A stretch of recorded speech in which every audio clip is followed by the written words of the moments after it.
Ընդդիմությունը անկախ ամեն ինչից մի պարզ տրամաբանություն պետք է ընդունի։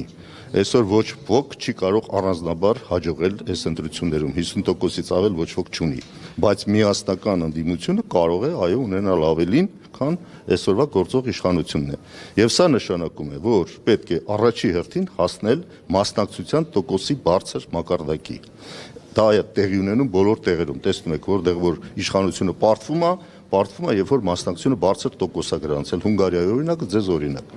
Այսինքն, այստեղ օրինակ, եթե 60% օրինակ, ինչպես որ Հունգարիայում եղավ, 60% մասնակցություն ունենա, այս իշխանությունները վերընտրվելու տարբերակ չունեն։ Բացառված է։ Իմ համար գլխավոր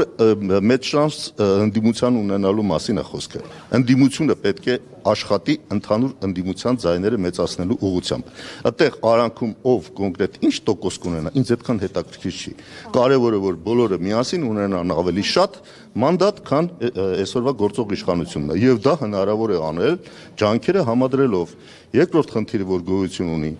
այո, վերահսկելու հարց գոյություն ունի այսօր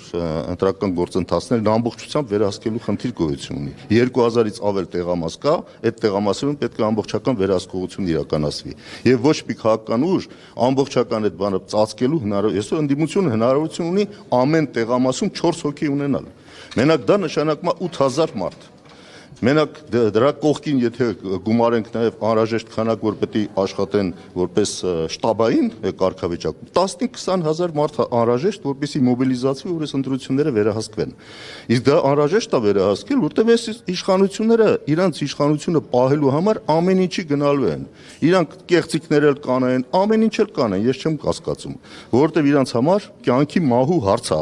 Փաթեթով այսօր գործեր են սպասվում այս իշխանություններին դատարաններում այո այս հարցերը հետապնդելու համար։ Իրենք շատ լավ գիտեն դրա մասին։ Եվ ուրեմն իրանց այս աթոռը պահելը իսկապես կյանքի մահու հարց է եւ ամեն ինչ կանեն սրա համար։